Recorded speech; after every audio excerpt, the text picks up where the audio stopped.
Viral video pria manusia silver naik motor sport mahal. Beredar di media sosial, video seorang manusia silver mengendarai motor sport berharga puluhan juta rupiah. Sebuah video yang diunggah melalui akun Instagram @undercover.id menampilkan seorang yang berprofesi sebagai manusia silver sedang berada di perempatan lampu merah. Dikutip dari komentar pada unggahan tersebut, diketahui lokasi itu berada di Kabupaten Jember, Jawa Timur. Terlihat ketiga manusia silver itu membawa kardus yang dicat berwarna silver untuk meminta uang kepada para pengguna jalan. Tampak salah satu manusia silver mengendarai motor sport mahal seusai mengamen. Tak hanya itu, terlihat jika ketiga manusia silver itu terlihat masih muda dan sehat. Hal ini pun semakin kontras.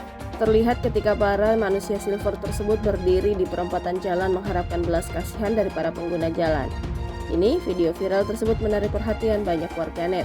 Unggahan video itu pun memicu banyak komentar dari warganet, beberapa di antaranya menuliskan sindiran kepada ketiga manusia silver itu.